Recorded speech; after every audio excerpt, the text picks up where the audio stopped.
Tem um pessoal chegando aqui ainda no presencial.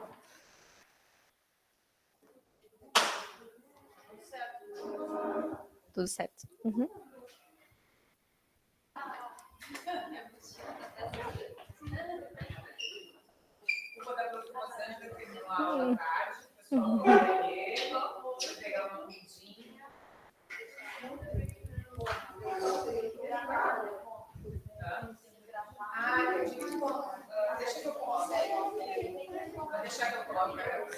Acabei de ver que a Andy está ali também.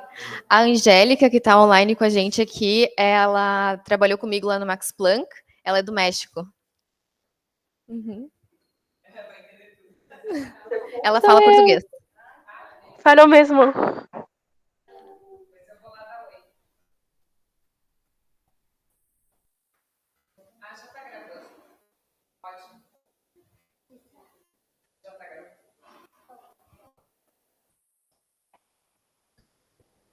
Ótimo.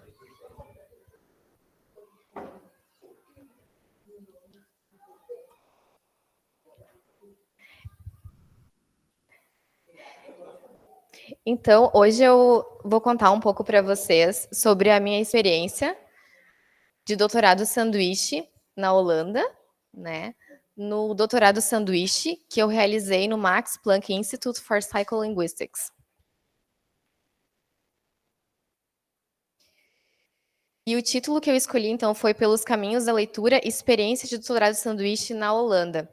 Depois eu vou explicar um pouquinho mais para vocês sobre esse nome, né, Holanda, e também o nome Países Baixos, né? Então, por que eu optei usar Holanda aqui nessa apresentação?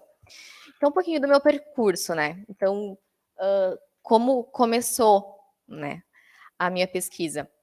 Eu comecei como bolsista de iniciação científica da professora Rosângela na graduação, e assim que eu fui me familiarizando com o projeto, que investigava os efeitos da aprendizagem da leitura na linguagem e na cognição. A Natália está lá, assim, eu sei.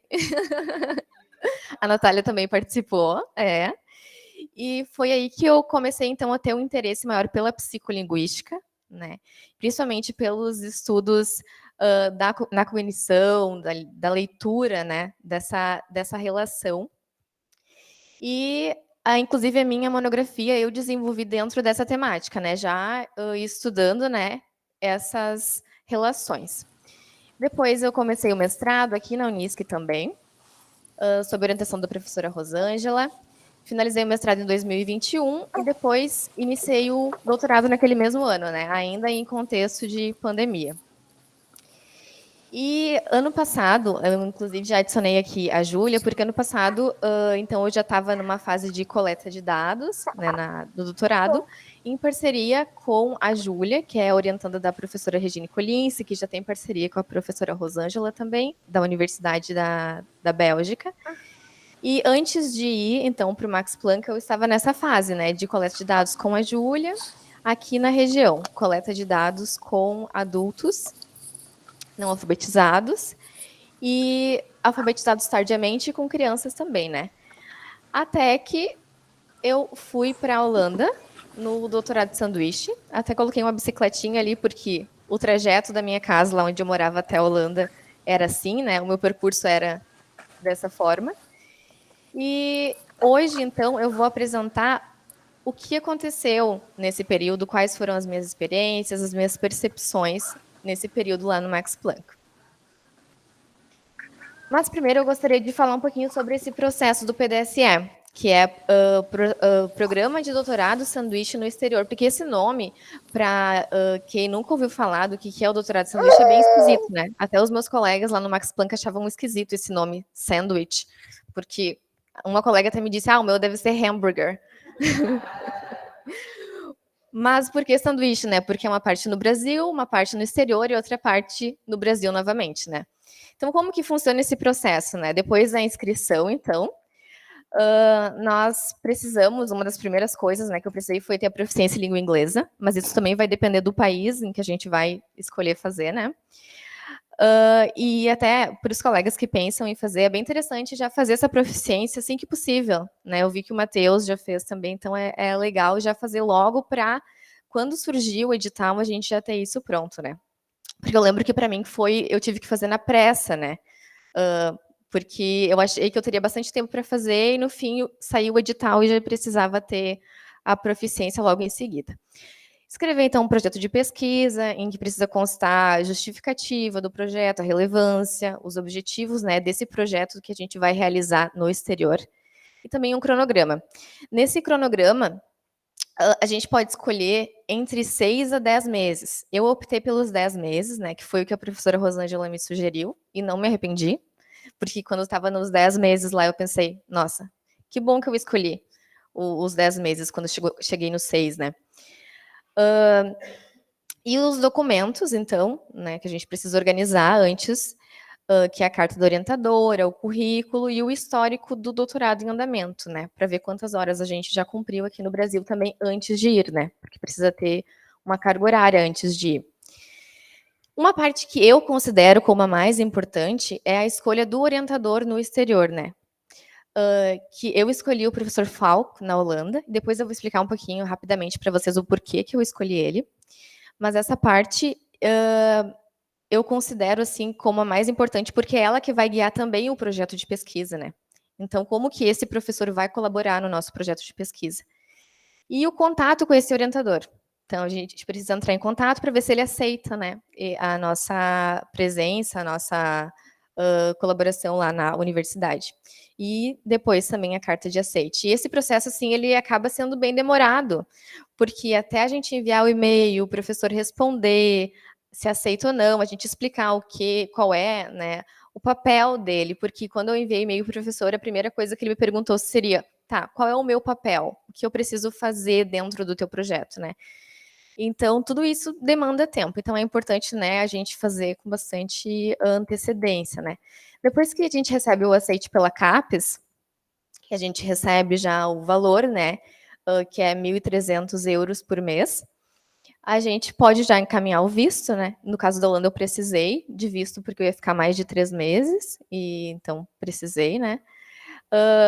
Em São Paulo, Consulado dos Países Baixos, da Holanda em São Paulo.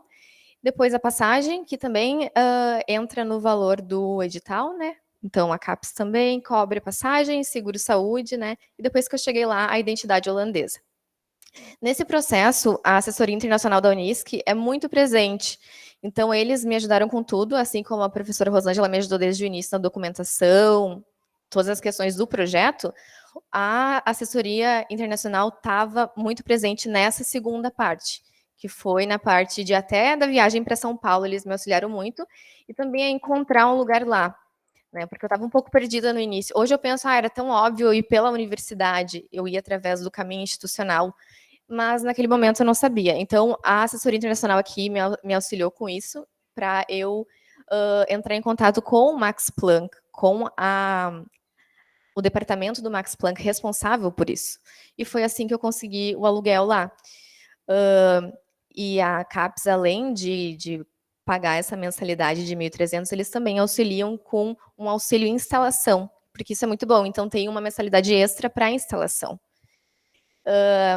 E essa logística de transporte, alimentação, a gente vê depois que chega lá, né? Não tem como ver muito antes. Dá para pesquisar um pouco como funciona naquele país, mas a gente vê no dia a dia lá. Então, só para, assim, ainda falar um pouquinho sobre a questão do edital da CAPES, eu já gostaria de falar uma coisa para vocês que eu acho muito interessante para quem está pensando em fazer, é que eu não precisei tirar nenhum valor do meu bolso durante a estadia lá. Eu consegui ficar os 10 meses lá só com a bolsa da CAPES, porque se organizando a gente consegue bem. Então, por que eu escolhi a Holanda, né? Porque no mestrado eu fiz uma revisão sistemática para minha dissertação e os estudos internacionais que eu encontrei relacionados à minha temática, todos eram de autoria do professor Falk Huttig. Então, eu me atentei para todos os estudos dele, né? Eu comecei a acompanhar as publicações dele no portal da universidade. A professora Rosângela também foi convidada para participar em uma palestra que ele estava, então nós olhamos o perfil dele, a biografia dele no site, e nós pensamos, nossa, é a nossa cara, né? Porque as pesquisas dele iam muito ao encontro das nossas também. Então, eu comecei a encontrar vários estudos que me interessavam muito e comecei a ver que ele poderia, né, ser uma pessoa, um pesquisador que contribuiria muito para o meu trabalho. E ele também tem parceria com a professora Regina e o professor José, da Bélgica, que já tem uma parceria com a professora Rosângela.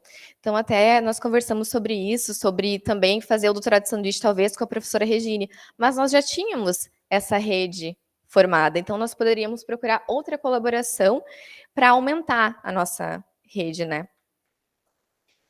E o professor Falk, ele é editor de uma revista científica, que é Journal of Cultural Cognitive Science, e também é coordenador do Cultural Brain Lab, que é o laboratório que faz muitas pesquisas sobre a influência da cultura, principalmente da língua escrita, né, no cérebro. Os estudos dele são bastante desenvolvidos na Índia, né, onde ele encontra os participantes para participarem, para fazerem parte da pesquisa. Então, sobre o Max Planck, a Sociedade Max Planck é da Alemanha, né? Então, eles têm 84 institutos, mas alguns deles são fora da Alemanha, que é o caso desse instituto onde eu fui, que é em Nijmegen. Nijmegen é na fronteira com a Alemanha. Então, todos aqueles pontinhos ali são os pontinhos verdes, são os institutos Max Planck que são dentro da Alemanha. E ali embaixo eu coloquei alguns que não são, né? Como Itália, Estados Unidos e Luxemburgo. O Nijmegen era o mais pertinho ali. O Luxemburgo também é perto da Alemanha, mas os outros já são um pouquinho mais distantes, né? Então, aquilo que eu falei no início, por que eu usei Holanda? Porque doutorado sanduíche já é um nome meio esquisito. E daí eu falar doutorado sanduíche nos Países Baixos ia ficar bem estranho para colocar no título, né? Mas o nome oficial da Holanda é Países Baixos, né? Então, o correto é Países Baixos, inclusive em inglês é Netherlands, né? Mas como aqui no Brasil nós usamos mais Holanda, eu optei por usar Holanda e vou usar aqui na minha apresentação, né? Para a gente conversar sobre isso. Mas o consulado, por exemplo, consulado dos Países Baixos, tá? Que é o correto. Lá na Holanda eles usam só Netherlands e algumas pessoas mais velhas usam Holland, mas é raro, tá? Então, Nijmegen fica a cerca de 1h30 de Amsterdã, de carro ou de trem, né, para vocês terem assim, uma noção da distância da capital.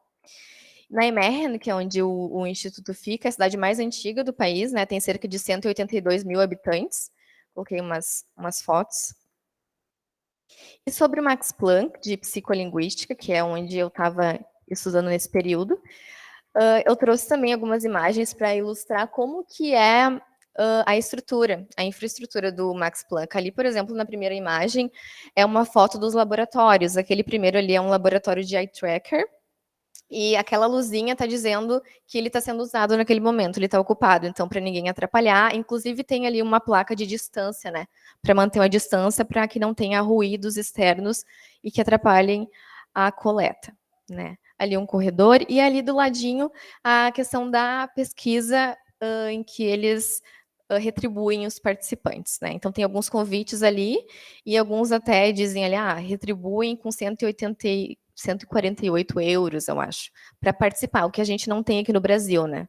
No Brasil, a gente não pode retribuir a participação, o que torna difícil a coleta de dados, né? Então, essa é uma questão que é muito positiva de outros países como a Holanda, Estados Unidos, né, que eles podem fazer isso. Então, o Max Planck de psicolinguística, ele traz essa descrição nas apresentações, quando a gente chega lá e tudo mais, ele traz essa descrição, eu achei interessante trazer para vocês do que eles estão, do que eles se propõem a pesquisar, né?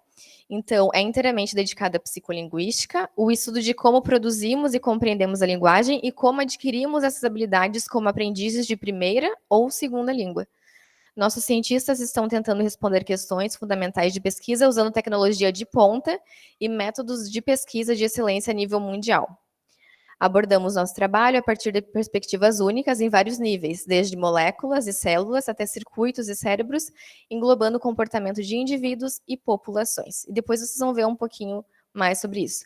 Então, lá no Max Planck, eles têm cerca de 25 nacionalidades, né? Ali eu coloquei para ilustrar também um dia que teve o Dia Internacional da Língua Materna, em que eles colocaram um painel na entrada para nós colocarmos as nossas línguas maternas, né? Até coloquei o português ali, e a gente consegue ver que tem uma grande variedade, né? Diversidade de nacionalidades ali e de línguas maternas. O Max Planck fica dentro do campus da Radboud, né, de uma universidade lá. Aqui são duas fotos, uma foto que eu tirei logo que eu cheguei lá, e essa foi agora nos últimos dias, que eles mudaram a placa. Aqui por dentro, o centro de convivência, onde as pessoas almoçam juntas ali, também tem a possibilidade de almoçar do lado de fora, tem mesinhas do lado de fora, então quando tem o sol, quase todo mundo vai para o lado de fora almoçar lá.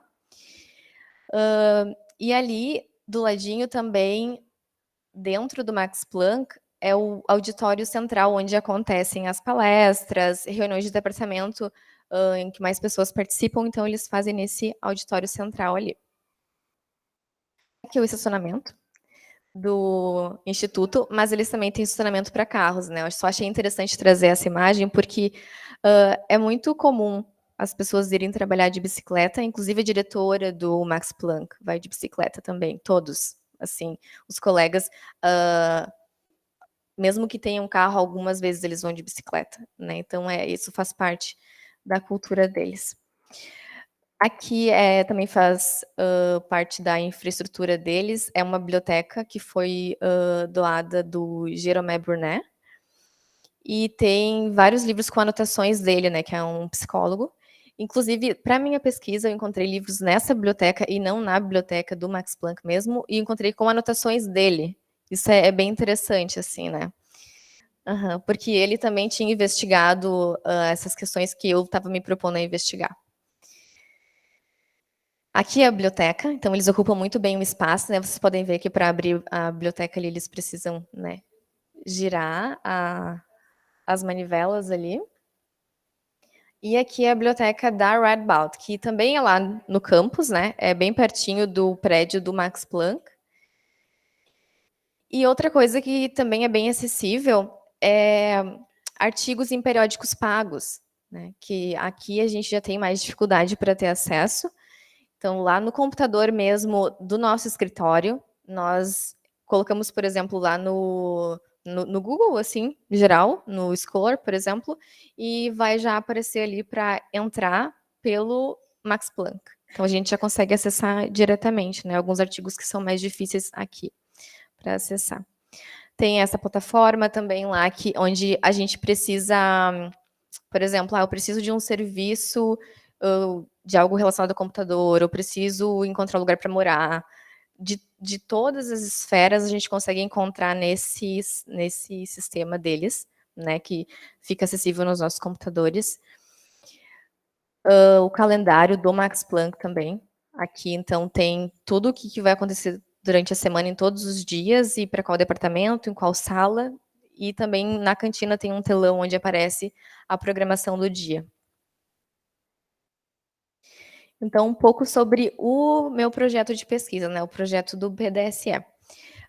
Ele começa, na verdade, num projeto de pesquisa mais amplo da professora Rosângela, né, que é o trabalho dos olhos durante a aprendizagem da leitura em crianças e adultos iletrados, investigando a linguagem e cognição por meio de movimentos oculares. O meu projeto de tese, ele está contemplado neste projeto maior, né? E o meu projeto de tese, até a qualificação ali, tinha o título, agora está um pouco provisório, assim, né? Entre a percepção e a cognição, influências da aprendizagem da leitura no processamento visual e linguístico. Né? Então, ainda, como vocês podem ver, eu ainda venho naquele percurso lá da iniciação científica, né? Aprofundando. E para o PDSE, então, nós criamos o título de A Cognição Antes e Depois da Aprendizagem da Leitura, até para ficar um pouco mais amplo, para que o professor conseguisse se inserir no nosso projeto depois, né? Para ficar mais fácil para a gente conseguir alinhar depois que a gente chegasse lá. Que eu chegasse lá. Eu tinha orientações semanais ou quinzenais com o professor Falk, então ele sempre organizava para que a gente tivesse orientações uma vez por semana, ou quando a gente não conseguia. Assim, acho que o máximo que a gente ficou sem orientação foi um mês, ali pela época do final de ano, né? Então a gente falou por e-mail. E eu tinha orientações mensais com a professora Rosângela também, que isso é uma coisa bem legal, porque eu tinha esse contato com ele lá, a gente trocava muitas ideias e eu conversava com a professora Rosângela depois, para ter também esse feedback, né? Para ela ficar sintonizada conosco. Né? Então, o tempo todo eu tinha essa interação entre os dois. Inclusive, um dia a gente fez uma reunião com os três, né? Eu, o professor Falk e a professora Rosângela. Então, o alinhamento do projeto. Né? Eu cheguei lá com um projeto de pesquisa e o professor Falk, ele me disse algumas coisas como, por exemplo, tem bastante pesquisa sobre consciência fonológica, por exemplo, processamento fonológico. Talvez a gente deixe isso um pouco de lado. Então, eu já fui alinhando o meu projeto com as sugestões dele, né? Algumas coisas eu mantive, mesmo assim que ele dissesse que talvez não fosse tão relevante, eu queria ainda investir um pouco naquilo, então eu mantive, e outras eu fui excluindo, né? Porque eu concordei com a opinião dele, assim. E nós incluímos nesse período lá uma outra questão que não estava no meu projeto antes, que foi o raciocínio lógico. Então, investigar quais que são os efeitos da literacia no raciocínio lógico, inclusive também da escolarização, se a escolarização tem efeitos no raciocínio lógico, comparando adultos antes da alfabetização e adultos alfabetizados tardiamente e adultos alfabetizados na infância, a mesma coisa com crianças, antes, durante e depois da alfabetização. Então, comparando sempre esses grupos, né? De diferentes níveis de leitura, diferentes níveis de literacia.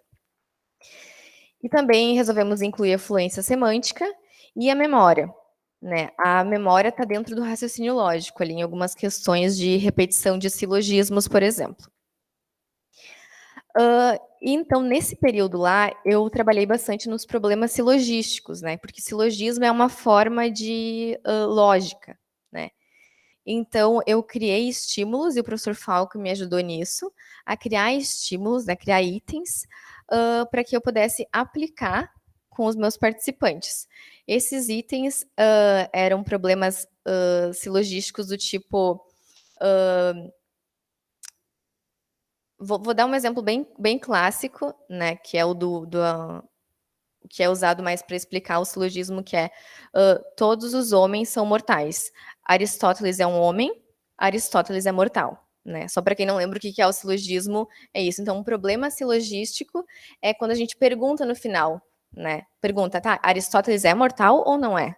Né? Então, o problema silogístico vem nesse sentido, para testar o raciocínio lógico e comparar, então, esses resultados com o nível de leitura desses participantes. E o professor Falco me ajudou, então, a criar esses estímulos. Nós criamos estímulos... Opa, estou passando no lugar errado. Criamos estímulos familiares, não familiares e contrários, né, à realidade. Ali é uma anotação dele que eu até falei que eu vou enquadrar, né, porque, assim, eu sou uma grande fã do professor Falco, e quando a gente tem, assim, esse contato cara a cara com o professor, e que ele faz anotações para ti ali, a primeira vez, assim, que eu tive esse contato com ele, eu fiquei, nossa, passou, assim, depois que eu tive... Porque porque eu fiquei bem nervosa, assim, né, porque eu tenho uma grande admiração pelo trabalho dele, né. Então aqui é uma anotação que ele fez um dia para mim ali, ó, vamos fazer assim, então a gente agora alinhamos, né, vamos fazer desse jeito, vamos primeiro replicar o Lúria, que foi aqui, eu trouxe até um exemplo aqui no slide anterior, não sei se aparece bem, acho que sim. Porque uma coisa que foi bem interessante foi que nós encontramos essa lacuna, sobre pesquisa em raciocínio lógico, e o professor Falk tinha publicado há 1 ou 2 anos atrás uma replicação de um estudo do Luria, que também, o Luria tinha também trabalhado com raciocínio lógico.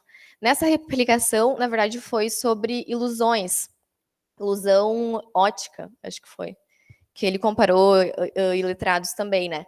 Mas acabou, assim, indo pelo mesmo caminho. Então, naquela mesma expedição que o Luria investigou ilusão, ele também investigou raciocínio lógico. E nessa replicação do professor Falk, ele encontrou resultados diferentes do Luria.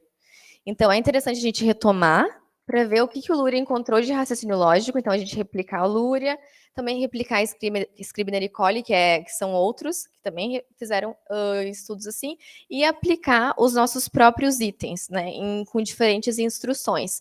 Esses nossos próprios itens, então, são 12 familiares, 12 não familiares e 12 contrários, que alguns colegas aqui já viram e acharam bem malucos, né?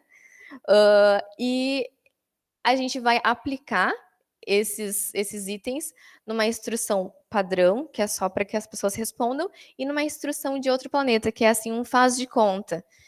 Então, para que alguns grupos ali que em outros estudos têm dificuldade de responder a questões silogísticas, para que a gente teste se a instrução, se for num contexto de faz de conta, se ele vai conseguir realizar a tarefa, né? Então, nós vamos comparar. Então, o nosso objetivo, depois que nós conversamos, tivemos várias orientações, acabou ficando como investigar o efeito da alfabetização, da escolarização e da familiaridade com o conteúdo na capacidade de resolver silogismos. E esse acabou se tornando, então, um capítulo da minha tese, porque isso não fazia parte da minha tese antes de eu ir para lá, né? Como eu mostrei para vocês, acabava ali no processamento preditivo, que eu acabei até excluindo, e, né, eu ia trabalhar só com aquilo. E no fim, o professor Falco acabou me ajudando, me dando sugestões com o que eu já tinha, mas ele achou mais interessante criar algo novo, né? Que então foi esse capítulo da tese. Contar um pouquinho para vocês como que foi a recepção lá no Max Planck. A primeira coisa, então, foi o acesso ao escritório, né? Que eles nos dão a chave e apresentam um escritório onde a gente já vai estar cadastrado ali no computador, já vai ter acesso como a gente tem aqui nos computadores ali por exemplo, da sala dos bolsistas, né? E logo depois, uma das primeiras coisas que tem é um treinamento para proteção de dados. Assim, a gente chega lá, acho que na outra semana já acontece isso, que é para proteção dos dados de pesquisa, né? Então a gente tem que assinar um termo se responsabilizando por isso, né? E outra coisa que acontece também logo na chegada é a introdução à biblioteca. Então tem um encontro em que eles explicam como funciona todo o sistema da biblioteca e também o acesso ali pela plataforma, o acesso online, né? E eles têm, acho que é de 3 em 3 meses, um encontro para os newcomers, que são essas pessoas que estão chegando, né? Porque lá tem pessoas chegando assim todos os meses. Não é assim, entra um grupo em janeiro e outro grupo, né, lá no meio do ano, não. Lá, a toda hora tá chegando gente, são diferentes bolsas, diferentes cargos, né? Então, eles precisam fazer esses encontros para familiarizar as pessoas com todos os departamentos, porque eles têm vários departamentos que são disponíveis para as pessoas, né? Para quem trabalha, quem estuda lá. Então, eles gostam já de deixar todo mundo familiarizado. Então, um pouco da rotina do Max Planck. Aqui é uma foto de como é lá dentro. No terceiro andar aqui é o departamento onde eu estava. E eu ficava no segundo. Então, quase todos os meus colegas ficavam no terceiro andar, mas eu escolhi ficar no segundo, porque quando eu cheguei lá, me colocaram no segundo, que era do lado da sala do professor Falco. Era só o dele no segundo andar. E me colocaram lá com uma colega da Ucrânia. E eu gostei muito, assim, a gente teve uma conexão bem forte. Eu tive com essa colega. E eu ficava do lado do escritório dele. Então, um mês depois, me ofereceram uma sala no terceiro andar. Mas eu pensei, não, eu vou ficar por aqui, porque eu acho que é bom que é pertinho do escritório dele, e eu também já tenho essa relação com a colega, né? Então, eu acabei ficando lá no segundo andar, que não era especificamente do nosso departamento, né? Mas que foi bem interessante, bem legal. Inclusive, era no mesmo, bem pertinho da sala do Pim Levelt, que foi o fundador do Max Planck. É bem legal, assim, passar e ver as plaquinhas nas portas, né, com o nomezinho que a gente conhece pelas leituras. Então, o departamento em que eu estava vinculada lá é o de Psicologia da Linguagem, que é o departamento do professor Falk, mas eles também têm outros departamentos. E como eu falei para vocês lá, quando eu estava falando sobre o Max Planck ser de psicolinguística, então o que que a psicolinguística investiga, aqui vocês podem ver, está bem pequenininho, mas vocês podem ver que tem questões ali, por exemplo, de genética, o primeiro departamento ali, ó, linguagem e genética. Então, a psicolinguística também está aí, né? Desenvolvimento da linguagem, multimodal, neurobiologia da linguagem e o que eu estava, né? Nós tínhamos encontros desse departamento, também tínhamos encontros de grupos menores. Nesses encontros de departamento, que acontece naquela mesma sala que eu mostrei para vocês antes, tinha uma atualização semanal, tinha apresentações sempre. Aqui, por exemplo, é uma lista de apresentações, eles seguem um cronograma. Cada aluno, professor, apresenta uma semana e tem 2 pessoas que são responsáveis por debater, né, aquele assunto. Mas normalmente tem bem mais do que 2 pessoas debatendo, porque eu percebo que esse é um momento de muita contribuição lá. E esse momento, ele já se espera que seja de perguntas, de comentários, de sugestões, que às vezes aqui a gente fica um pouco retraído, sabe? De colocar uma pergunta, às vezes numa palestra, por exemplo, né? Lá, depois de uma palestra, assim, eles precisam dizer, tá, agora encerrou perguntas, porque realmente encerrou o tempo, até pela pontualidade, assim, mas tem muitas perguntas. E aqui, nesse caso, que eu achei muito interessante, é que os colegas, mesmo não tendo tanto domínio do trabalho do outro colega, eles conseguem fazer comentários, sugestões e perguntas bem pontuais em relação ao trabalho do outro. Às vezes, questões de estatística, questões bem específicas, assim, e sugestões que contribuem muito para o trabalho do outro, né? Então, esse momento eu achei bem interessante, essas trocas que acontecem ali. Tinha bastante colegas da psicologia também, né? Então, bem interdisciplinar. E o que acontecia também nesses encontros era a celebração de aceites. Então, quando alguém tinha um resumo aceito em um evento, né, numa conferência, ou um artigo aceito, essa pessoa levava um bolo, levava algo para comer na reunião para celebrar, né, esse aceite. E algo que eu até comentei uma vez, que a gente conversou sobre isso numa disciplina da professora Rosângela, que lá tem muito isso do estudante de doutorado, de mestrado, ser visto como funcionário da universidade, né? Aqui a gente é mais como estudante, né? Lá é mais, assim, funcionário, né? E isso é bem interessante, assim, porque o estudar também é um trabalho, também é uma profissão, né? Lá. Aqui, às vezes, não é visto, assim, como uma profissão, né? Principalmente quem é bolsista integral, que sente... Oi? Profissão pesquisador, isso aí. São pesquisadores, então estudantes de mestrado e doutorado são, né, pesquisadores, essa é a profissão, né. Isso é bem diferente. Aqui eu só negritei uma apresentação que foi da minha colega de escritório, que ela estudava sobre fake news, e a segunda que eu negritei ali era do professor Falk, então que foi quando eu pude assistir ele falando sobre a pesquisa dele, que foi bem interessante, ouvir ele apresentando, porque eu não tive aulas lá, né? Eu tive só orientações com ele. Então, nesse dia que eu ouvi ele, assisti ele apresentando sobre a pesquisa, foi bem legal. Sabrine, quanto tempo a gente tem?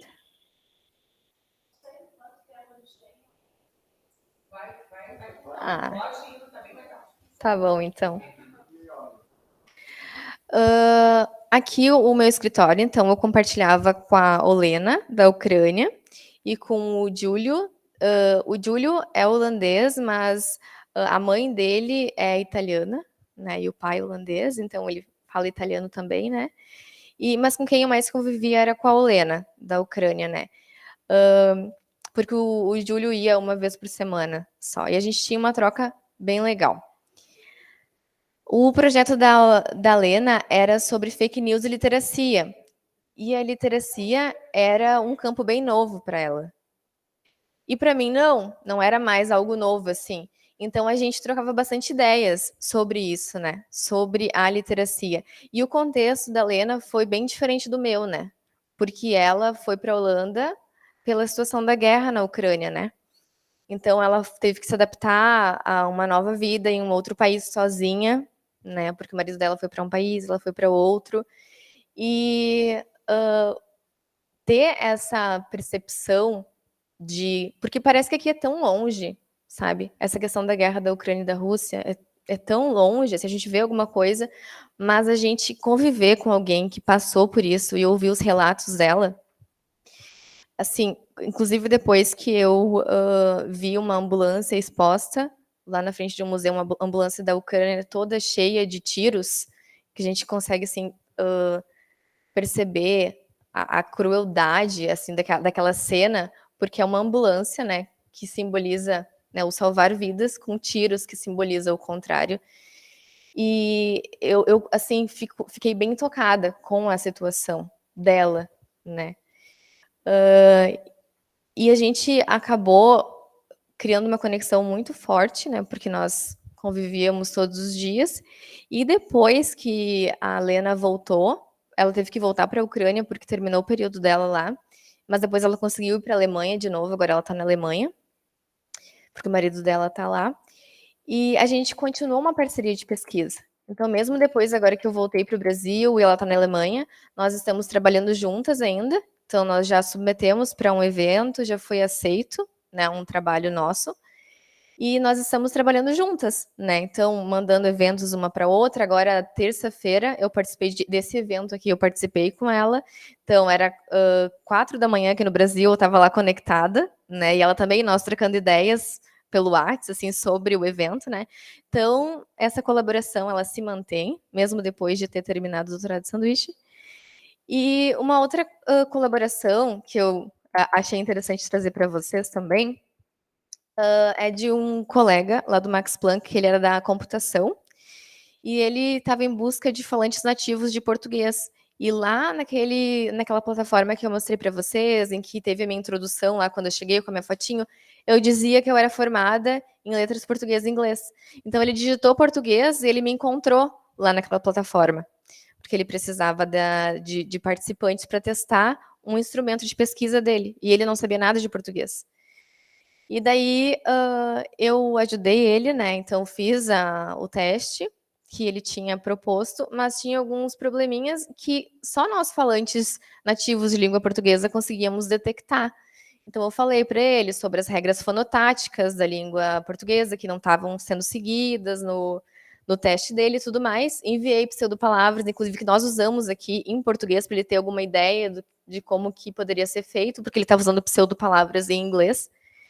E depois ele acabou colocando como agradecimento num artigo que ele publicou, ele acabou colocando como agradecimento ali, por isso que eu só trouxe isso para ilustrar, né? Que é bem legal, porque assim, às vezes a gente se sente menor, sabe? Mas a gente consegue contribuir de alguma forma, né? Então, de alguma forma, o que a gente aprende aqui na nossa área é útil para computação, né? Porque ele estava lá na área da computação. Então, outras coisas que a gente tinha lá também era Lunch Talk, que é uma palestra no horário do almoço, normalmente de alguém, né, de um departamento, algum estudante de doutorado. Simpósios de diferentes departamentos também, e também de pesquisadores externos ao Max Planck, que iam lá visitar e faziam algumas palestras, e momentos para discussão de artigos. Então, combinavam que todos iam ler um artigo e depois nós nos encontrávamos para discutir, né? Então, quais perguntas ficaram daquele artigo, né? E, e esses momentos eram bem interessantes também e bem mais informais, né? Aqui é como se fosse um Viva Unisc, né? Que eles fazem o Open Day, que eles abrem o Max Planck para a comunidade saber o que acontece lá dentro, né? O que eles fazem? Então, ali na parte que eu participei, eles faziam alguns testes psicolinguísticos e a gente já rodava os dados para analisar estatisticamente na hora e já dava os resultados para eles. Então, às vezes demorava um pouquinho ali no R para gerar, porque já tinha muitos participantes, e eles iam olhar as outras coisas, depois voltavam lá porque eles queriam ver o desempenho deles, né? Então, isso é bem legal, porque torna acessível para a comunidade em geral o que o Max Planck está fazendo. Eles conseguem ver né? Inclusive para as crianças, porque tinha atividades de pintar o cérebro, pintar diferentes regiões do cérebro, como nessa imagem aqui. Também tinha outras de fazer pulseirinha com o DNA, né? Então, pulseirinhas com as letrinhas e para as crianças, né? E várias outras atividades assim. E até ali no meu crachá, que eu coloquei também, daí tem ali Ich spreek English e português. Então, eu falo inglês e português, né? A Andy, que está assistindo aqui, tinha bem mais línguas no dela, né?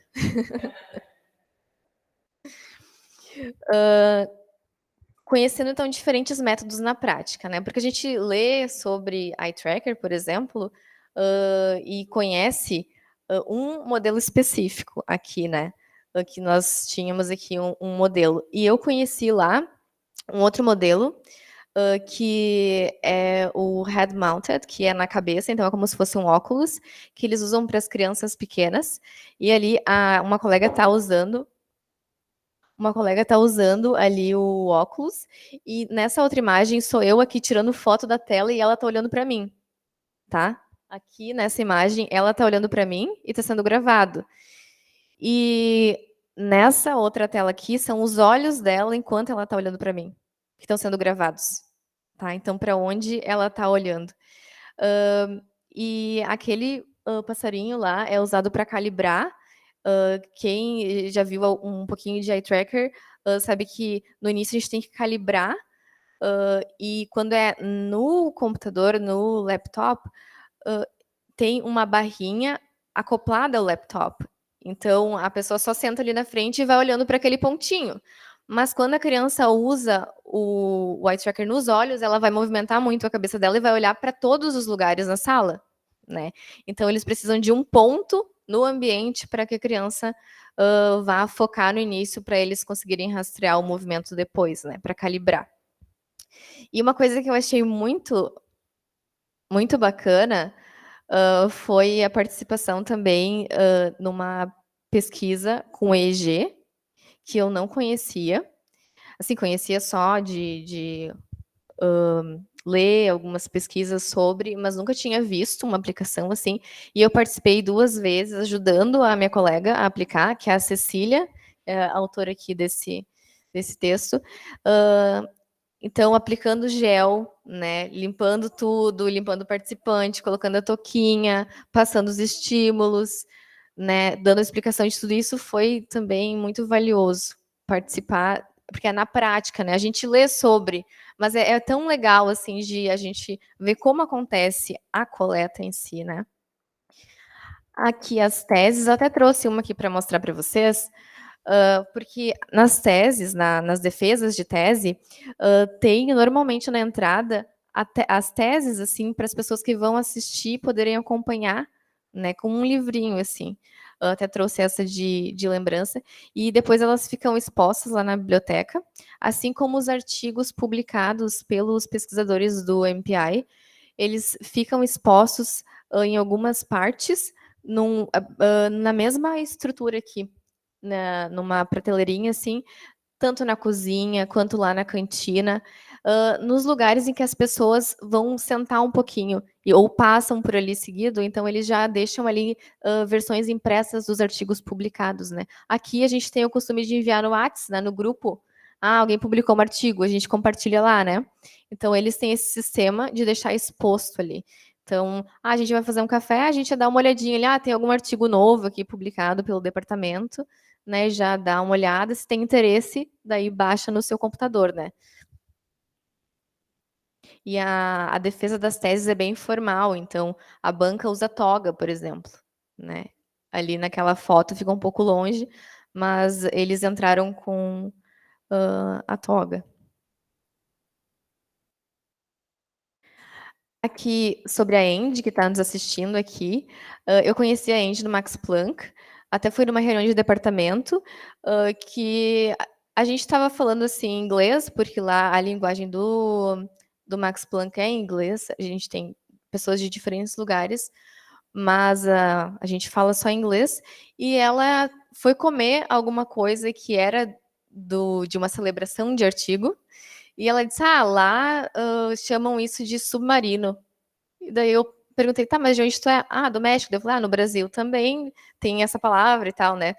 E daí ela disse: "Ah, eu falo português". E daí ela começou a falar português, ela me contou que estudou português, aprendeu português, porque ela queria fazer mestrado no Brasil, e depois ela acabou desistindo pela situação que a gente estava, né, pelo, né, ex-presidente, pela questão de ser mexicana, num, né, mulher aqui no Brasil, então ela acabou desistindo. E ela foi fazer mestrado na França, né? Então agora o mestrado dela que ela estava fazendo era na França, ela foi fazer um estágio no Max Planck. Né, e eu acabei conhecendo ela e a gente teve a conexão bem forte. E a partir dela eu também tive mais contato com outras colegas lá, que foi a Ruby, da Austrália, a Sofia, da Grécia, e a Amalia, da Indonésia. Né? Então a gente fez várias jantas, várias trocas culturais, assim, né? Ali tá a Ruby, mais uma foto. A gente preparava pratos, então, dos nossos países, né? Da nossa cultura. Ali tem uma entilada que a Andy fez, né? Ali tem um prato que a Amalia fez da Indonésia. O dia que eu fiz também brigadeiro, né? Então, era uma troca cultural também, né? Um momento, assim, que a gente descobria muito uma sobre a cultura da outra, né?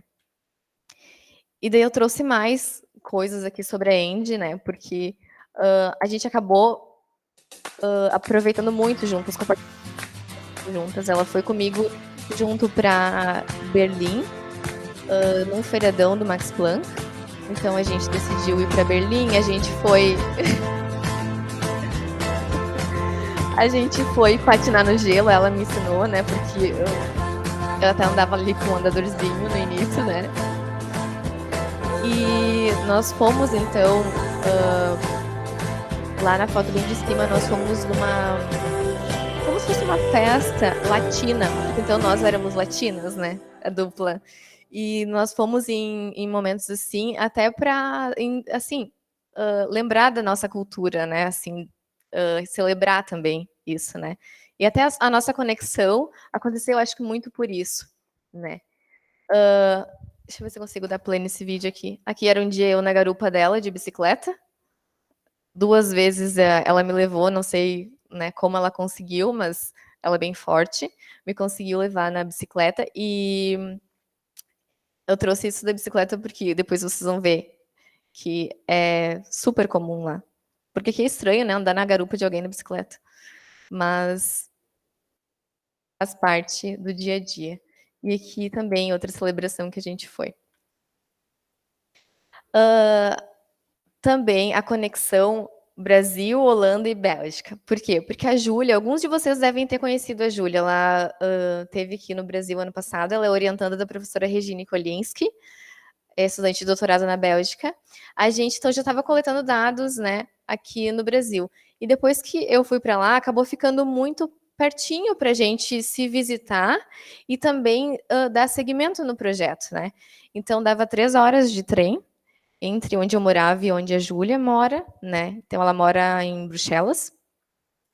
E a gente se visitou, acho que eu fui para Bélgica umas 5 vezes e ela foi uma vez para a Holanda, né? Ali até na primeira imagem é uma apresentação da professora Regine, uma palestra que ela deu em Nijmegen. Então é interessante pensar como na Europa é tudo pertinho, né? E que ela foi dar uma palestra ali em Nijmegen, que para ela era bem pertinho, eu pude assistir, né? Era inclusive promovida pela Redboud. E ali na segunda imagem é quando eu visitei a ULB, então nós estávamos trabalhando lá. E na terceira imagem é quando nós fomos no Atomium, e lá atrás está o Wagner, que é o bolsista PDSE, do Brasil que estava lá na Bélgica. Então eu fui para a Holanda e no mesmo edital ele foi para a Bélgica. Então eu acabei conhecendo ele, porque ele estava trabalhando com a Júlia lá, como orientando da professora Regine, né? O Wagner mora agora em Santa Catarina. E ali na outra imagem é quando a Júlia foi me visitar na Holanda e que a gente foi de bicicleta para a Alemanha.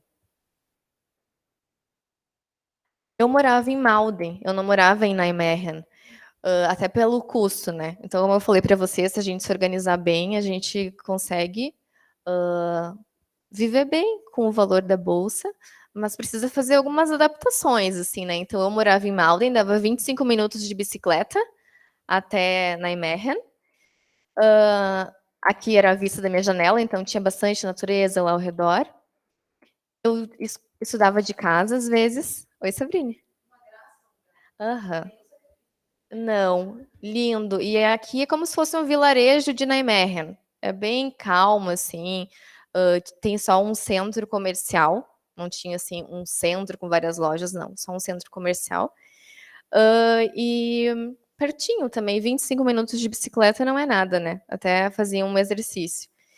E eu alugava, então, um quarto e também compartilhava cozinha e banheiro com uma menina de Taiwan na casa desses dois senhores, né? No segundo piso da casa deles, que eu alugava, sempre muito prestativos, muito gentis e muito simpáticos, sabe? Até algumas pessoas me perguntaram como que era, assim, o holandês, se tinha algum estereótipo. Eu não tive nenhuma experiência negativa com os holandeses. Sempre foram experiências muito positivas, especialmente com esse casal que me acolheu muito bem. Até porque eu morava com os meus pais antes de ir, né? Ainda moro agora, depois que eu voltei. Mas foi tudo novo, né? Tudo. E eles me ajudaram muito, assim. E eram sempre muito generosos também. Deixavam mimos para mim, flores. Super queridos. Algumas curiosidades sobre a Holanda. Como eu falei para vocês, no Max Planck, a comunicação era toda em inglês. Mas isso não era restrito ao Max Planck. Na Holanda, em geral, a gente consegue se comunicar em inglês. Então, loja, mercado, qualquer lugar na rua, a gente consegue se comunicar em inglês. Porque 90%, mais de 90%, na verdade, dos holandeses falam inglês, né? Então, eles são bilíngues. E isso acaba tornando muito fácil a comunicação lá, né? Eu não precisei aprender holandês. Eu consegui me virar só com inglês. Até um dia a polícia me atacou porque eu estava com a luz da bicicleta desligada, o farol. Daí também foi tudo em inglês, né? Quase chorando. E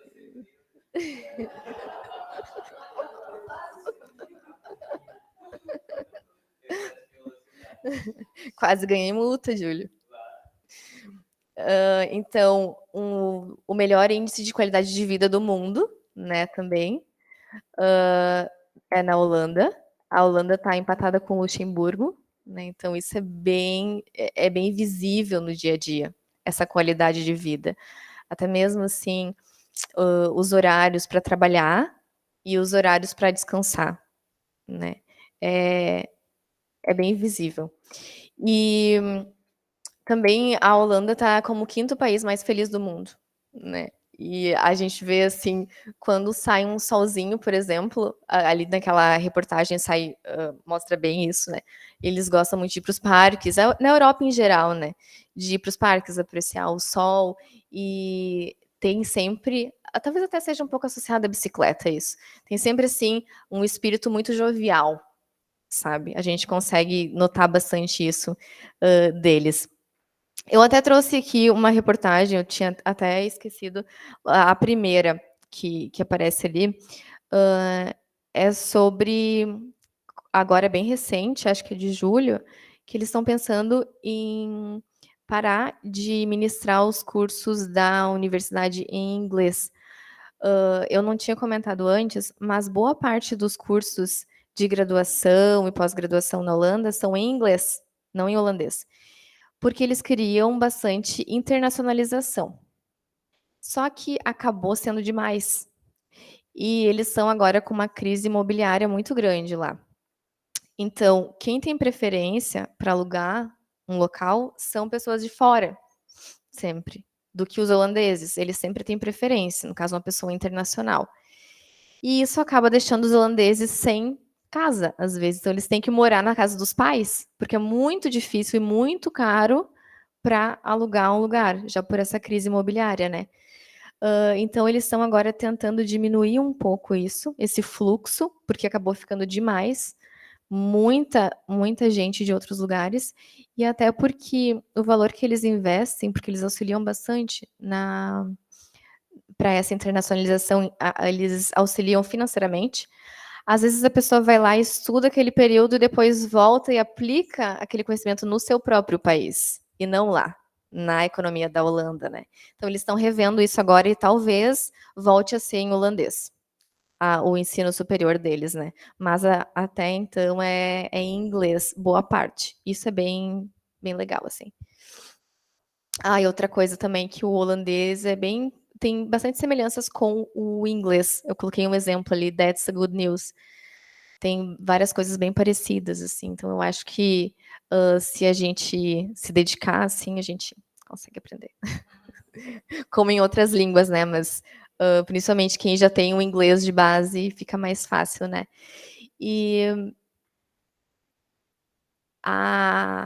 o bilinguismo, essa questão que eu comentei no início, é desde as crianças, a gente consegue ver.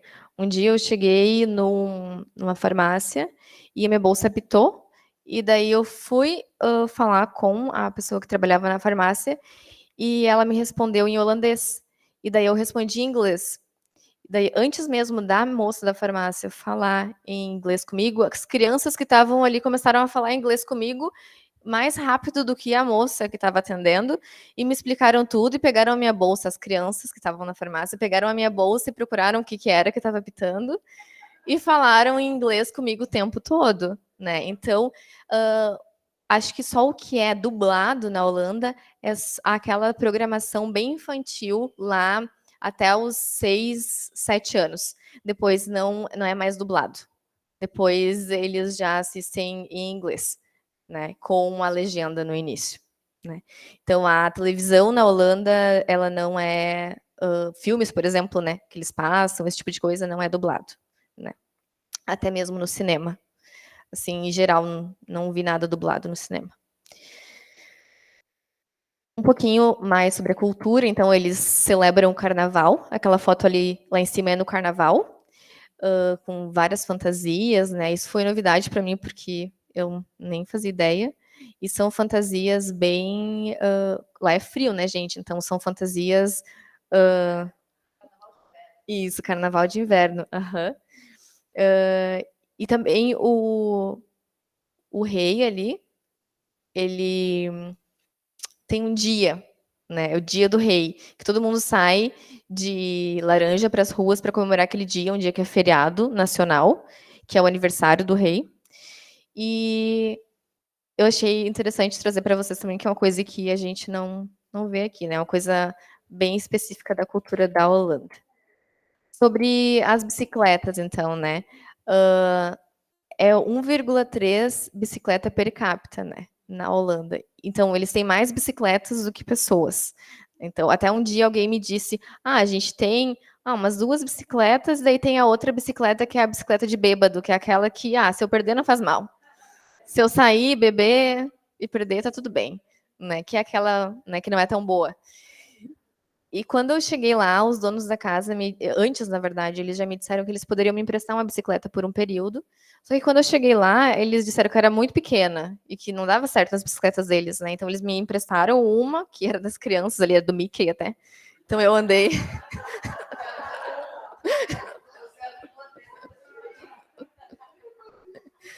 E eu andei na primeira semana com a bicicletinha do Mickey. Daí depois o instituto emprestou uma bicicleta, porque eles têm esse sistema lá que eu achei bem legal. Eles emprestam bicicleta para quem recém chegou. Não.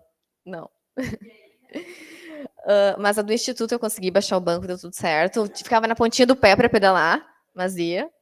E daí depois. Mas sabe que isso foi um problema mesmo, porque para comprar depois a minha bicicleta de segunda mão, o dono da casa me ajudou, né? E daí ele ligava para os lugares lá e dizia: ah, tem bicicleta pequena? Não. Daí ele ligava para outros: tem bicicleta de tal tamanho? Não, não tem. Daí até que um dia ele conseguiu numa lá, da gente foi, eu experimentei a bicicleta, que é aquela terceira que tem ali. Tá, agora deu. Daí eu consegui uma do meu tamanho. Os holandeses, eles são bem altos, né? Então as bicicletas já são também maiores, né?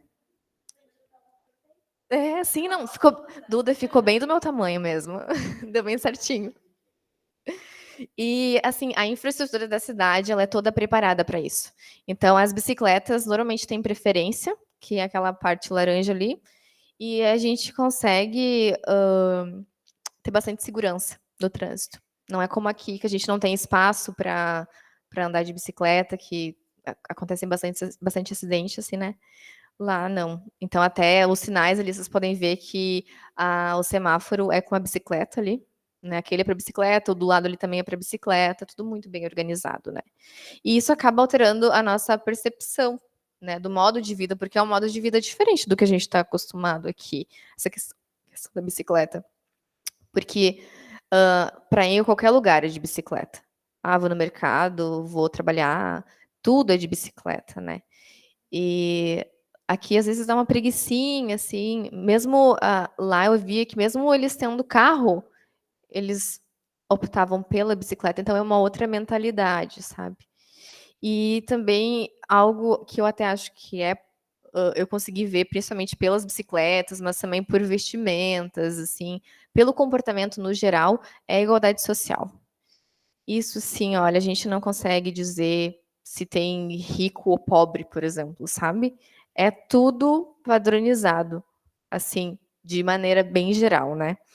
Hã, e eu achei isso bem interessante, assim, pelas oportunidades até, assim, eu acho que eles tentam, dar oportunidades de maneira, a trazer mais equidade, né? Eu acho que isso é bem legal da Holanda. E então, como eu falei para vocês, né, a bicicleta, foi algo que me marcou bastante, porque a gente via por toda parte ali um estacionamento da academia, do centro esportivo, né, da universidade.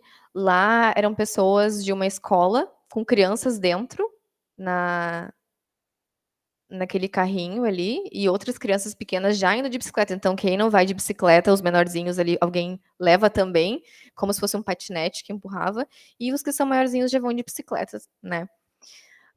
Diferentes estilos de bicicletas. Então, isso aqui foi o que eu mais vi lá das crianças. É para levar as crianças, né, eles adaptam, e também para dias de chuva, né. Então, eles até têm um ditado, eu não lembro como é em holandês, porque, né, eu não aprendi holandês, mas eles dizem que o mesmo ditado que a gente usa aqui, que é: "Não sou feito de açúcar". Então, faça chuva, faça sol, tá nevando, eles estão de bicicleta, não faz diferença. E eu também tive a oportunidade de conhecer lugares turísticos da Holanda, né, lugares, bem bonitos, né, ali na primeira foto, é em Zaandam. Aquela da casinha ali, acho que vocês já devem ter visto aquela das casinhas amarelas, né, é em Roterdã, depois em Amsterdã, naquelas 2 últimas na primeira linha, ali embaixo no Keukenhof, que é, lá pertinho de Amsterdã, e na última em Utrecht, que era bem pertinho da onde eu estava, em um castelo, que eu visitei o castelo por dentro também, os quartos, que era um castelo de um barão, de uma baronesa, e bem antigo, assim, que é aberto só para visitação, né. E eu também tive oportunidade de conhecer mais, então, alguns países ali das redondezas. Então, ali nas primeiras fotos, eu fui no meu aniversário, eu fui para Paris no final de semana. Então eu falei: "Ah, vou me dar de presente de aniversário isso, né". Daí eu visitei a Torre Eiffel e o Museu do Louvre que, nossa, eu até falei para o pessoal, eu poderia passar, assim, o dia inteiro dentro do Museu do Louvre. É, nossa, uma experiência, assim, de todos os lugares que eu fui nesse período lá, foi o lugar que mais me encantou, mais me fascinou. até mais do que a Torre Eiffel e os outros lugares. E então ter essa oportunidade de estar pertinho de tudo, porque acaba ficando tudo muito perto, né? Muito fácil. Eu fui para Paris de ônibus, né? E eu fui para Berlim ali, de cima ao Muro de Berlim, que foi aquela vez que eu comentei que eu fui com a Andy, ali embaixo também em Berlim, no museu. E para a Itália, que eu fui com a Júlia. Nós, para Berlim, então, nós fomos um feriadão, e para a Itália nós fomos quando começaram as férias da universidade, porque as férias de verão deles são começam em julho e agosto, né? As férias de verão lá. Julho e agosto. Então, quando começaram as férias ali, eu conversei com o professor, e daí ele já tinha falado que eu poderia ficar uma semana, né? Assim, tirar umas fériasinhas ali, porque ele ia se desligar, ele não ia estar lá no verão, né? E daí a gente conseguiu visitar também países que estavam ali acessíveis, né, mais acessíveis. E para ir para todos esses lugares é muito fácil. Até hoje alguém me perguntou, tá, mas não tinha que apresentar passaporte e tudo mais? Não, porque todos eles fazem parte da zona Schengen, né? Então é como se fosse aqui no Brasil ir de um estado para o outro, né? Até mesmo quando eu e a Júlia fomos para a Alemanha, nós fomos de bicicleta e passamos pela placa onde dizia bem-vindo à Alemanha de um lado e bem-vindo à Holanda do outro, né? Sem nada, apenas a placa ali, porque é tudo aberto, né? Então é bem fácil de fazer passeios turísticos, né? E naquela última foto foi quando eu fui para a Bélgica na primeira vez, né? Lá na frente do palácio. Então, para ir finalizando, eu gostaria já de agradecer o grupo de pesquisa que teve sempre comigo nesse período, né? Principalmente a professora Rosângela, que estava desde o início do processo, me ajudando com tudo, né? Não só do processo, né? Desde a graduação, mas principalmente nesse momento, né? E foi quem me encorajou também aí, porque eu sempre fui muito medrosa, assim, muito insegura, né? E eu volto me sentindo uma pessoa muito mais confiante e assim com mais conhecimentos de mundo e de mim mesma, né?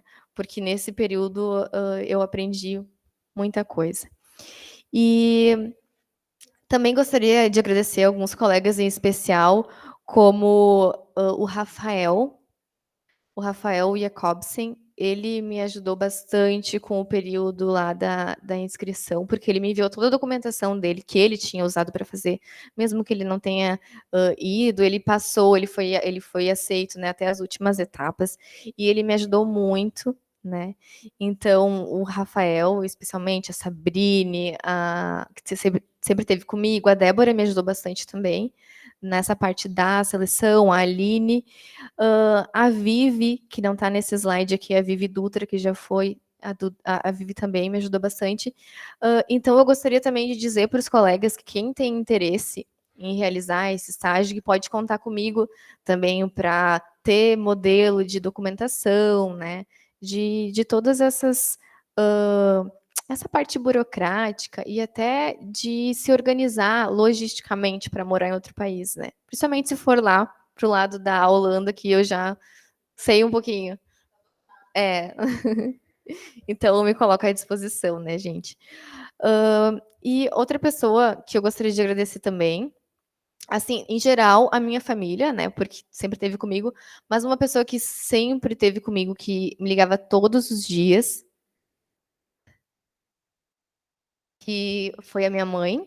Então, ela me ligava todos os dias por chamada de vídeo, né? E eu acho que isso também é um aspecto que eu acho importante frisar, que hoje em dia nós podemos estar lá do outro lado do mundo, mas a gente está sempre em contato, mesmo que não seja o físico, né? O toque faz muita falta. Mas eu não cheguei a sentir saudade, porque eu conversava com a minha mãe todos os dias, com a minha família todos os dias, né? Então tinha um horário, às vezes até ela se perdia nos horários, me ligava de madrugada, né? É.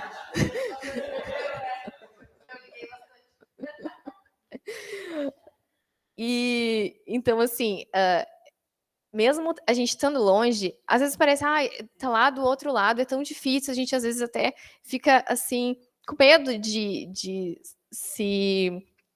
se propor, assim, né, se inscrever, por exemplo, no doutorado do sanduíche, né. Mas é bem tranquilo. Essa questão de sentir saudade e tudo mais, a gente leva numa boa, né. Claro, depende de cada um, mas eu sou muito ligada à minha família, né, e foi bem tranquilo para mim. Então é isso, pessoal. Muito obrigada pela atenção de vocês. Se vocês tiverem alguma pergunta, algum comentário, fiquem à vontade.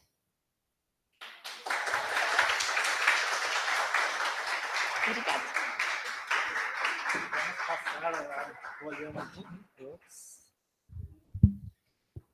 Cadine, eu acho que, em nome de todos aqui, a gente só tem a agradecer. Claro que sempre conversas é maravilhoso, né, mas hoje foi especial. Realmente foi especial, eu acho que eu falo por todo mundo. A tua emoção passou para todo mundo aqui. Foi muito legal, todas as coisas conectadas, e essa palavra é muito importante, todas as coisas conectadas, tudo que fez, certinho, né, construindo aquela história. Né? Então, essa palavra quer dizer conexão. Né? Você falou todas as pessoas que encontrou lá, né? A gente não conhecia, mas já está conhecendo. Né?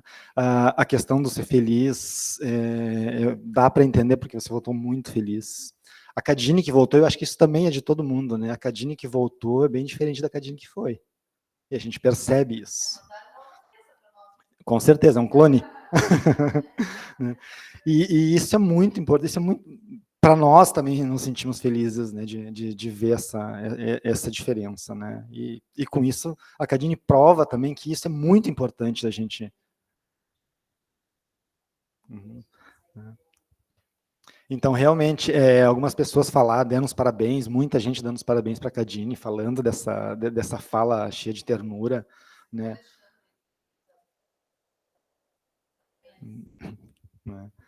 Então, muito obrigado, Cadine, por essa experiência, por essa fala, né, por essa felicidade que tu trouxe de lá, né, conhecendo um pouco da Holanda, conhecendo um pouco de todas as coisas, as experiências com a bicicleta ali, eu achei máximo, né? Eu tava pensando se eu ia contar aquela história do Mickey ali, mas teve coragem, né?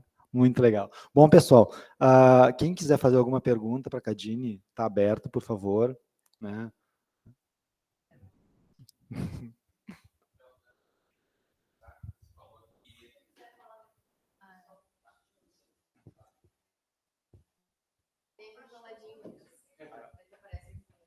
Opa, tá famoso junto com o Cadinho.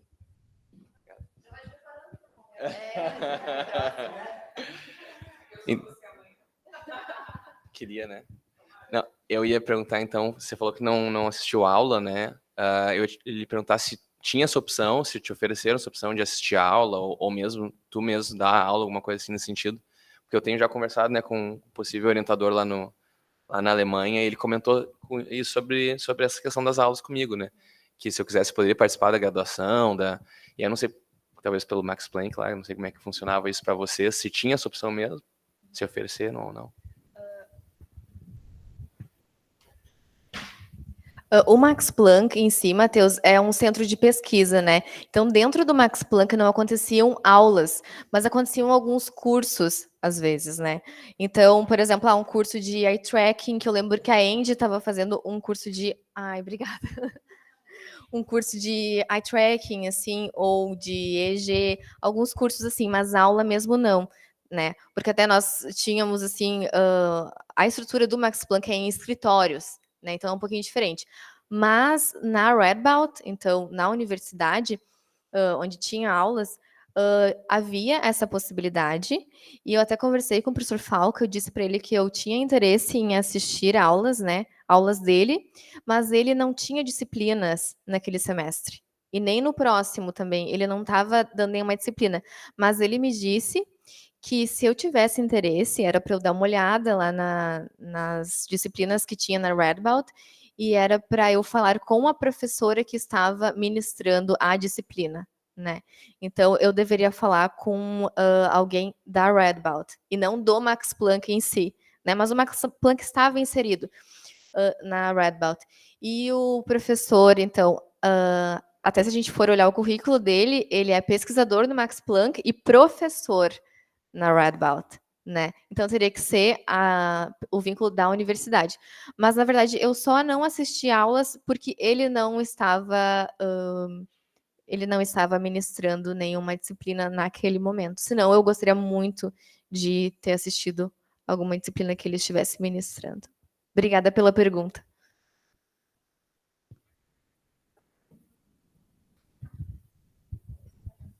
Mais alguém quer fazer alguma pergunta?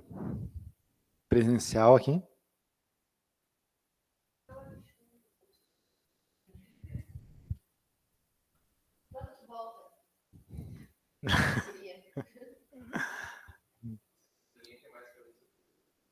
Vai lá. Já senta aqui e faz as perguntas. Já pega a folha e começa a anotar. Pode deixar. Mas é bom para se mexer. Não, eu ia comentar outra coisa, eu ia te perguntar se, porque eu vi também no meu processo que eu estou analisando agora, o pessoal comenta muito de atividades, tipo, vou dar um workshop sobre cultura brasileira, língua portuguesa, sei lá, qualquer coisa relacionada ao país, né? Não sei se teve alguma coisa nesse sentido também. E eu ia te perguntar outra coisa a mais, como é que foi para ti essa questão de conviver com tanta gente, falou, né, 25 nacionalidades, nesse ambiente acadêmico, tu sentia muito essa diversidade cultural na prática ali, como é que foi para você? Tu pode repetir só o início da pergunta? Sim, a primeira era sobre essa possibilidade de fazer, talvez, conduzir algum workshop sobre Brasil, sobre a cultura nossa, né, no caso. E a segunda sobre essa convivência, né, no ambiente acadêmico.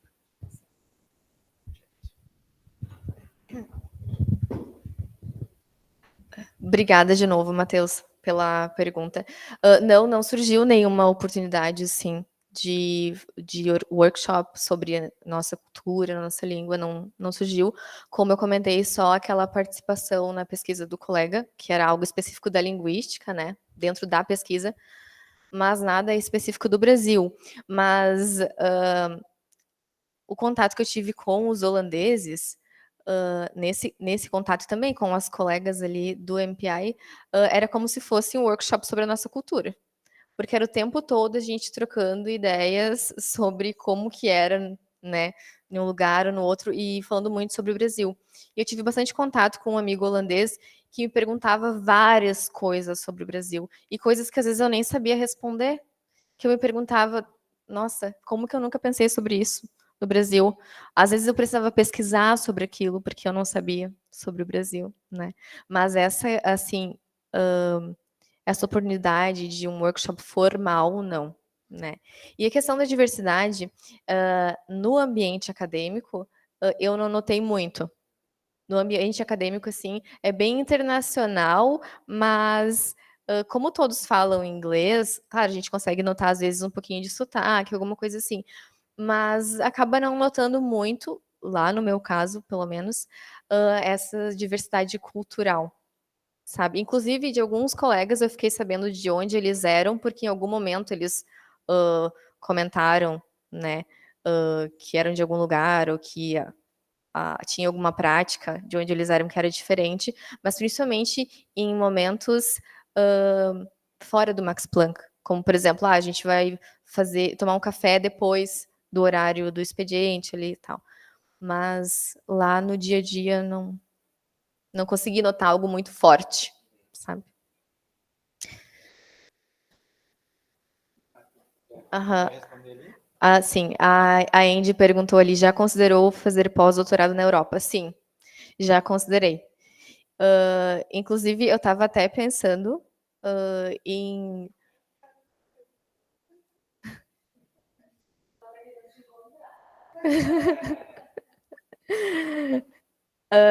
eu estava até pensando em fazer algo, então, agora na Bélgica, né? Mas a professora Regina está logo se aposentando. Então, eu vou pensar mais... eu vou pensar mais sobre isso, né? Mas tem alguns lugares, assim, que já me brilham os olhinhos, né? E eu tenho bastante interesse em fazer o pós-doutorado na Europa. Até a Andy perguntou, ela está fazendo doutorado agora, né? Onde tu está fazendo doutorado mesmo, Andy? França. Estou na França, mas meu projeto é em Cotutela, então a metade é... Pode Não começar. escuta? Como? Pode falar de novo? Sim, sim. Escutam melhor? Melhor? Estou na França, numa cidade que se chama Lille, mas meu projeto é metade na França e metade na Espanha. Então, num ano e meio eu vou para Madrid. Ai, que legal. Eu não me lembrava mais. Deixa eu tirar meu som. Aqui. Eu não me lembrava mais. Ela tinha comentado que era na Europa e era em 2 lugares, mas eu não me lembrava mais qual que era o segundo lugar. E eu acho que isso está, assim, nas minhas metas, mas primeiro eu preciso focar em terminar o doutorado, em fazer coleta de dados e tudo mais, né?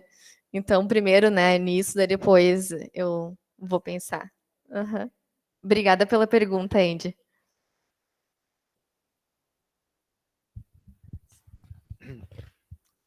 A Ana Munari também tinha comentado que na Suécia não há aula na pós, né? Só seminários, só para dizer o que ela colocou ali também.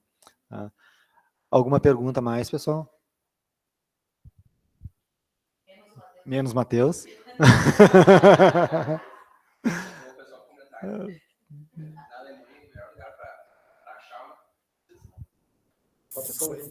Pode falar aqui, ó. Tudo isso para fazer uma brincadeira.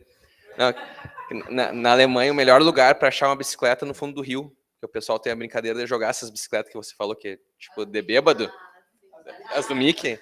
Jogam no rio e depois o pessoal passa com um imã desses gigantes assim e tiram dezenas de bicicletas. Isso também acontece lá. Inclusive tem um mercado lá. Obrigada, Matheus. Inclusive, tem um mercado lá na Holanda que é das bicicletas de segunda mão, então que estão um nível um pouquinho abaixo da minha, aquela que eu comprei, que também era de segunda mão, que são as que eles recuperam e renovam. Recuperam dos canais e renovam.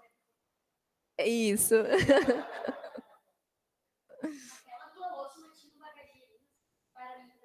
É, tinha. Uhum. Aquela era a última, Duda.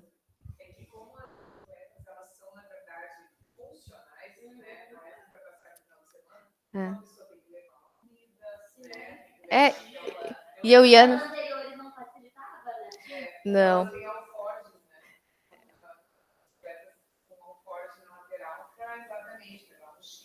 Isso, e no mercado, por exemplo, eu fazia compras no mercado e colocava no bagageiro ali, né, de sacolas grandes de mercado.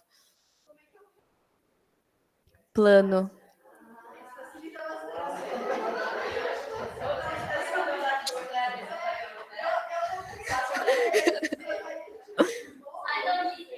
É, o relevo é plano lá.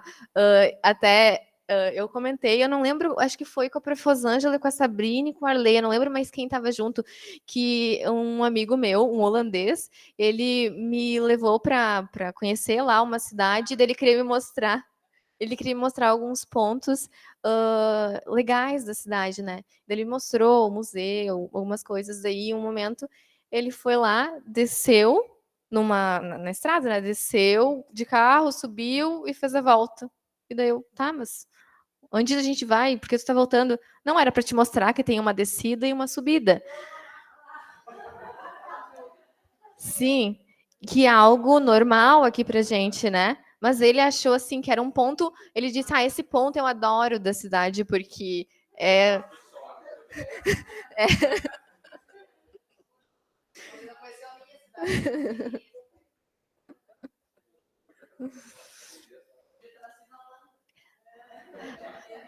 E essa pergunta.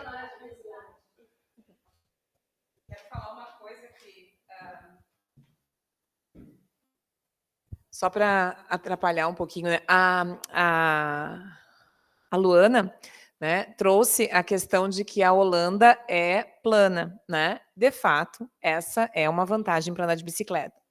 Por outro lado, chove quase todos os dias, né?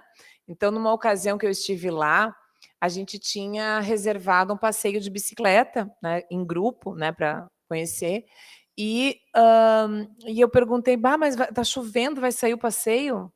Daí a pessoa disse, sim, se a gente não fizer o passeio quando chove, a gente nunca vai fazer passeio, né? Porque, na verdade, chove e daí as pessoas botam uma capa de chuva, botam não sei o quê e vão, né? E pronto, né? Porque às vezes a gente aqui fica esperando o dia ideal, né? Tudo tem que ser, né, perfeito. Mas, na verdade, não era sobre isso que eu queria falar. Queria falar de uma outra coisa que eu achei, assim, muito interessante e eu aprendi com esse guia do passeio de bicicleta, tá? E eu queria falar isso para a gente pensar sobre isso, tá? A Holanda, ela é um brejo. Ela é, na verdade, uma região do ponto de vista de recursos naturais e de localização, ela é um lodo, ela é um brejo, ela é um lugar que teria tudo para não ser um lugar legal de viver. Tá? Ela está abaixo do nível do mar, ela é, na verdade, um pântano. Tá? É um pântano, é um lugar que seria assim... Quem foi para a Bélgica, quem foi para a Holanda morar, foram pessoas que não queriam pagar impostos. Inicialmente, eles eram a escória das sociedades onde eles estavam.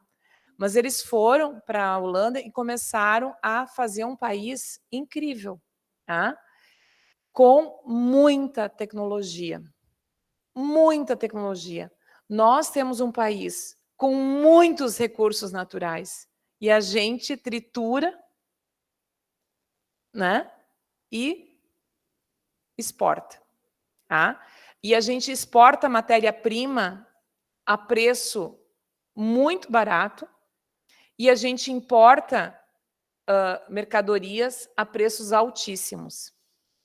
Então, eu penso que uma das coisas impressionantes assim da Holanda é essa questão de como eles fizeram um ambiente totalmente adverso, né, se transformar numa riqueza tão grande. E a grande riqueza são as pessoas. Eles não têm ouro para retirar do solo, eles não têm árvore para picar e exportar, eles não têm nada disso. E, no entanto, quando a gente olha as imagens, né, a gente lá vê o Keukenhof lá, com aquelas paisagens lindas feitas com tulipas, com o trabalho das pessoas que guardam aqueles bulbos das tulipas, fazem os desenhos, programam e fazem aqueles jardins fantásticos, né? Eles têm todos esses jardins lindos, né, que a gente vai passeando, eles têm essas ciclovias, tudo porque tudo é pensado a partir de uma lógica também de transformar o ambiente que é para todos num ambiente bacana. E eu acho que tudo isso são coisas assim que a gente deve pensar. E a outra coisa que eu queria comentar com vocês também, que é a questão linguística. Tá? Uma das coisas também que eles dizem é assim, nós somos muito pequenos, então nós temos que conversar com todo mundo. Porque se nós falarmos só holandês, quem vai saber falar holandês conosco? Nós não vamos conversar com as pessoas e se nós não nos comunicarmos, nós não vamos, né, resolver os nossos problemas. Então, a questão do bilinguismo não é só uma escolha, é também uma estratégia.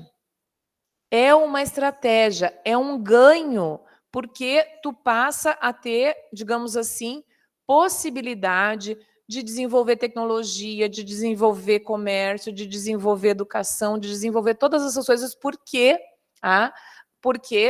o teu país é tão pequeno e tu precisa olhar para fora, tu precisa te comunicar com os outros. No Brasil, a gente tem uma situação às vezes, um pouco parecida com os Estados Unidos, mais ou menos assim. Já que a gente é tão grande e todo mundo fala inglês, por que a gente vai aprender outra língua?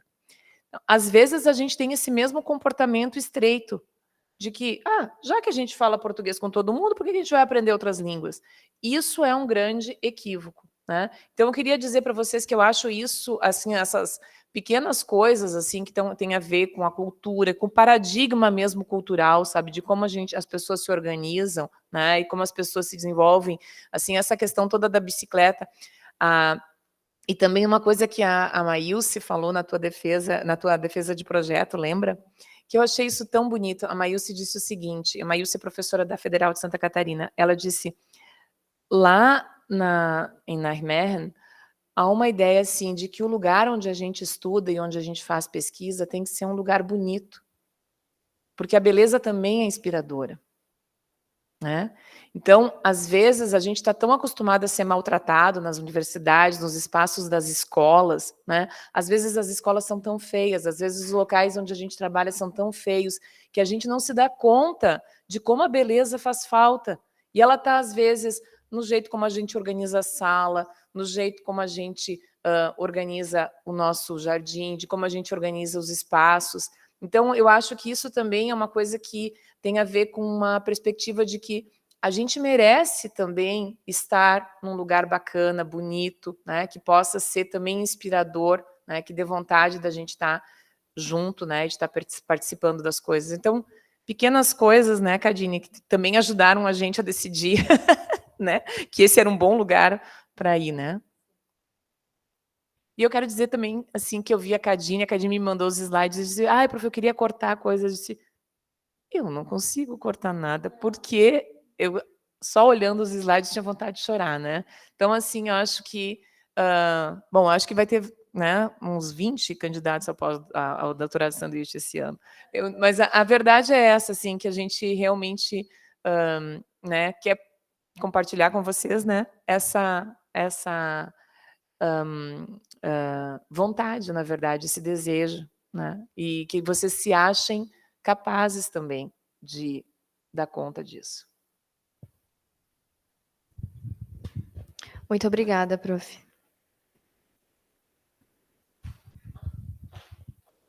Só complementando o que eu tinha falado antes, Cadine, da questão da conexão, que era, você falou muito bem de todo mundo que estava lá, detalhou tudo que fez lá, mas não esqueceu dos que estavam aqui. Né? E a parte final ali, que você menciona a ajuda da professora Rosângela, da Rosângela, no caso, de todos aqueles que te ajudaram, isso é muito importante, né? É muito importante realmente, porque esse tipo de experiência não se faz apenas por ir viajar e ter um contato com o exterior, mas sim construir, digamos assim, esse caminho com as pessoas que estão aqui, né? E eu acho que é muito importante, acho que é bom deixar claro isso, deixar bem evidente, o apoio que o PPGL dá para todos os alunos, para todo mundo que convive, que trabalha aqui dentro, né? Então, acho que isso é importante dizer, porque ninguém vai ficar sozinho, né? Ninguém vai simplesmente encarar um desafio terrível, né? Entre aspas, terrível, né? Sem auxílio, sem ajuda, sem apoio. Isso é importante deixar bem claro, né?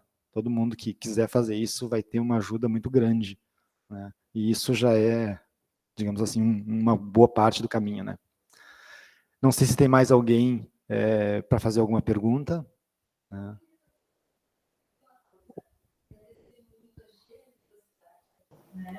Ir viajar, fazer essa experiência, ter a possibilidade de fazer isso e depois compartilhar desse modo bonito como ela fez, né, com alegria, contando, se colocando à disposição. Muito legal, olha, muito bonito mesmo. Parabéns. Obrigada.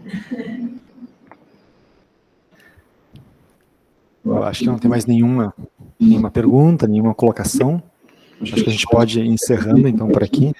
Cadine, muito obrigado de coração mesmo, né, por ter vindo aqui, por ter compartilhado com a gente. Foi uma tarde fantástica, né? A gente é adorável ouvir a Cadine, né? Ver a Cadine contar as histórias dela, né, as experiências dela.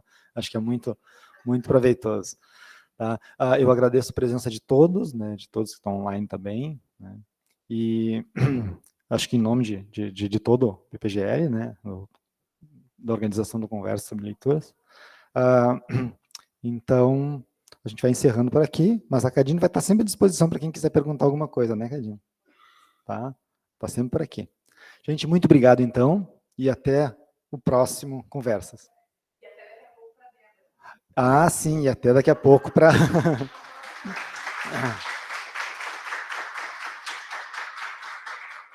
já fazendo o convite, né, daqui a pouco tem a apresentação da Débora, sobre o trabalho que a tese dela, né, que foi selecionada para digamos, mostrar um pouco do trabalho do PPGL, tá, dentro da mostra aqui da Unisc. Então tá, gente, muito obrigado e até a próxima.